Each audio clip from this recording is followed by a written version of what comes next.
अस्सलाम वालेकुम। Welcome to my YouTube channel psychologist launch. आज हम बात करेंगे साइकोलॉजी के कोर्स वर्क के बारे में, जो कि सीएसएस, पीएमएस और पीपीएससी के एग्ज़ाम के लिए इस्तेमाल होता है। जैसा कि आप लोग जानते हैं कि सीएसएस में psychology as a optional subject होता है, जो कि 100 नंबर का होता है। इसी तरह पीएमएस में भी psychology as a optional subject होता है। यहाँ पे ये 200 नंबर का होता है, जिसमें पेपर ए 100 नंबर का होता है और पेपर बी 100 नंबर का होता है।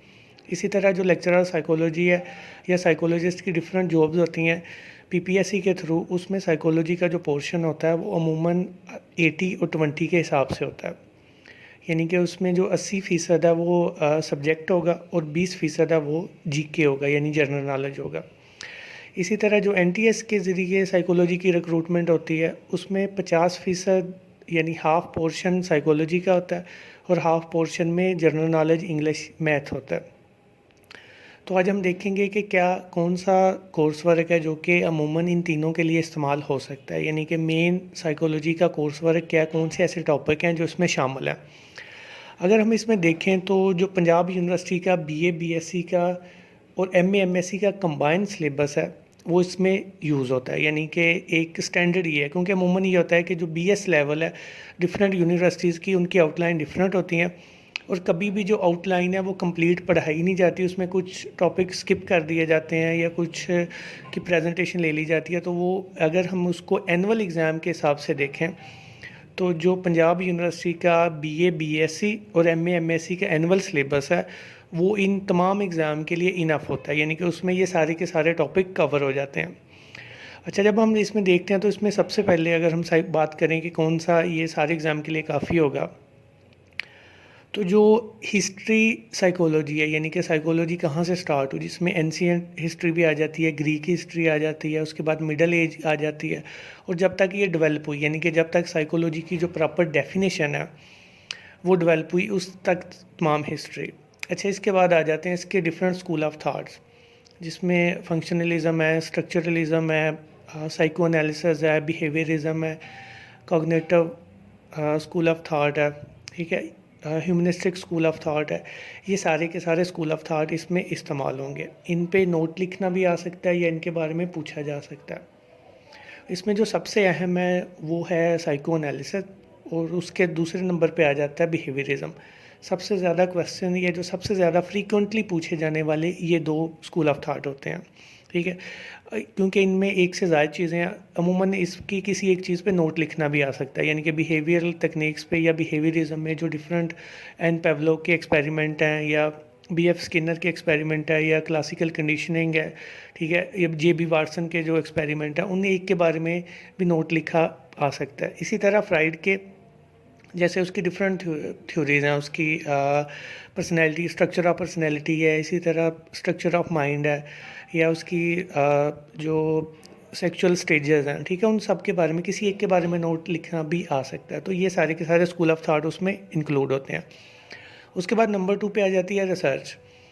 तो यहाँ पे जो रिसर्च है वो उसमें बेसिक लेवल के क्वेश्चन पूछे जाते हैं। टाइप ऑफ रिसर्च कौन क्या है, उसमें ऑब्जर्वेशनल कौन सी है, नेचुरलिस्ट कौन सी है, कोरिलेशनल कौन सी है।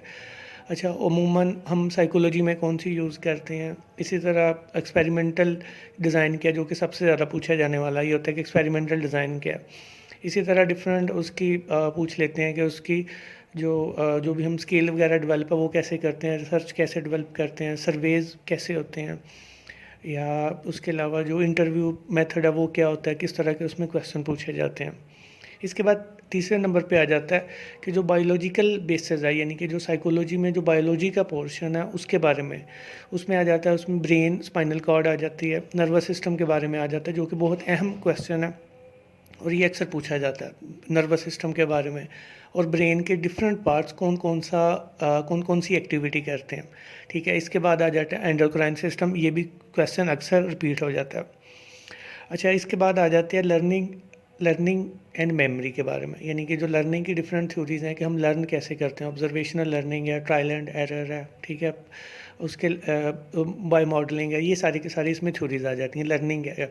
इसी तरह मेमोरी के बारे में आ जाती हैं कि जो short term, long term and sensory memory है, इसके बारे में लिखें। तो ये इस पे शॉर्ट क्वेश्चन भी आते हैं, इस पे लॉन्ग क्वेश्चन भी आते हैं, तो ये भी एक अहम टॉपिक है। इसके बाद आ जाते हैं सेंसेशन पे और परसेप्शन पे। ये भी इसके बारे में भी अक्सर पूछा जाता है।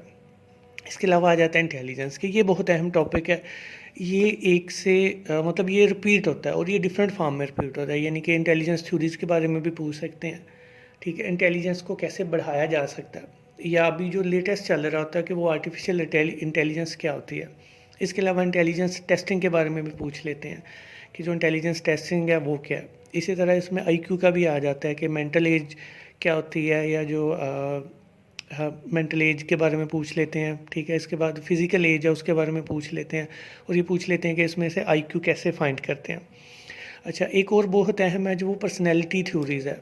ठीक है, पर्सनैलिटी थ्योरीज़ आप कह लें कि सबकी बेस है।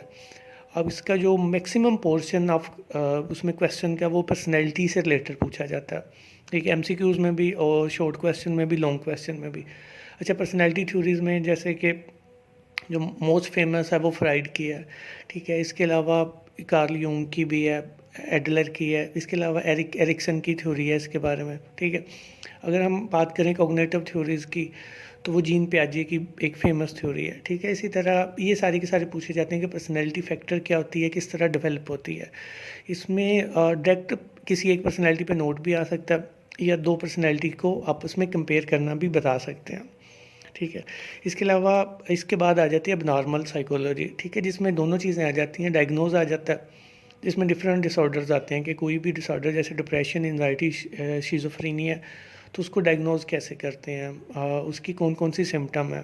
फिर इसमें ये क्वेश्चन भी आ जाते हैं कि इसकी एटियोलॉजी क्या है, यानी कि ये डेवलप किस वजह से होते हैं। आया कि कोई सोशल फैक्टर हैं, बायोलॉजिकल फैक्टर हैं, इन्वायरमेंटल फैक्टर हैं, या न्यूरोलॉजिकल फैक्टर हैं। तो ये क्वेश्चन भी आ जाता है। ठीक है, कि ये डिसऑर्डर डेवलप कैसे होते हैं, इनकी एटियोलॉजी क्या है, और उसके बाद दूसरे नंबर पे आ जाता है कि इनको ट्रीट कैसे किया जाता है। जैसे डिफरेंट थेरेपीज़ हैं जिसमें मोस्ट फेमस है सीबीटी है, बिहेवियर थेरेपी है, साइको एनालिटिकल है। ठीक है, तो इसके बारे में बताना मतलब इस पे नोट लिखा जा सकता है। फॉर एग्जांपल कि डिप्रेशन के बारे में नोट लिखें, इसकी एटोलॉजी लिखेंगे ये क्यों पैदा होती है, और उसके बाद ये देखेंगे इसको कौन सी अप्रोच बेहतर है इसको ठीक करने के लिए। तो अमूमन यहाँ पे जो इसके बारे में जो ट्रीटमेंट आता है वो इंट्रोडक्टरी आता है, यानी कि इतनी डिटेल में जैसे सेशन टू सेशन नहीं लिखना होता, सिर्फ एज ए इंट्रोडक्शन लिखना होता है कि आप इस पर कैसे वर्क कर सकते हैं, कैसे इसको ट्रीट कर सकते हैं। इसके अलावा जो जैसे साइकोलॉजी की अदर फील्ड्स है उसके बारे में थोड़ा पोर्शन होता है, लेकिन होता लाजमी है।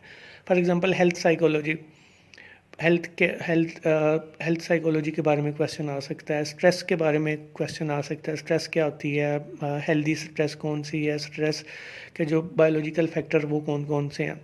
तो ये इसके बारे में क्वेश्चन आ सकता है, अक्सर क्वेश्चन आता है हेल्थ साइकोलॉजी और उसकी इंपॉर्टेंस के बारे में नोट लिखें।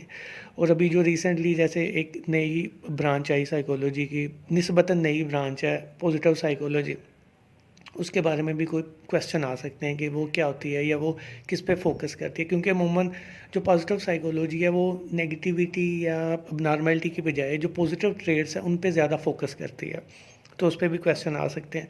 इसके अलावा जो इंडस्ट्रियल ऑर्गेनाइजेशन है या जो HRM है उसके बारे में पूछा जा सकता है कि ये क्या होती है, कैसे यूज़ होती है, या अगर आप इसको HR को देखें तो इसकी क्या इंपॉर्टेंस है फैक्ट्री एरियाज़ में, मिलों में, सारी चीज़ों में। अच्छा, इसके अलावा फोरेंसिक साइकोलॉजी की थ्योरीज़ क्या हैं, ये क्या होती है, इसके अलावा इसको हम कैसे अप्लाई कैसे कर सकते हैं, अगर अपनी सोसाइटी में करना चाहें तो इसको कैसे अप्लाई कर सकते हैं। इसके अलावा और जो स्मॉल टॉपिक हैं जैसे उसमें आ जाती है एजुकेशनल साइकोलॉजी, कि एजुकेशन साइकोलॉजी क्या होती है, इसकी कौन कौन सी थ्योरीज़ हैं। अच्छा, इसके बाद एजुकेशन के बारे में ये पूछा जा सकता है कि जैसे एक टीचर है तो उसकी क्या क्वालिटीज़ हैं कि जो अच्छी होती हैं। इसके अलावा कौन सा टीचिंग मेथड है, जैसे डिफरेंट टीचिंग मेथड है, अथॉरिटेटिव है, अथॉरिटेरियन है, तो कौन सा बेहतर होता है, कौन सा बच्चों की जो मेंटल डेवलपमेंट के लिए ज़्यादा बेहतर होता है, कौन सा बच्चों को बेहतर तरीके से ग्रूम करता है। तो ये हमने ओवरव्यू देखा कि कोर्स वर्क कौन सा होता है साइकोलॉजी का PMS, CSS और PPSC के एग्ज़ाम के लिए। बस इसका पैटर्न डिफरेंट होता है। जो PMS और CSS है उसमें 20 मार्क्स के MCQs या फिल इन ब्लैंक्स होती हैं और 80 मार्क्स के लॉन्ग क्वेश्चन होते हैं।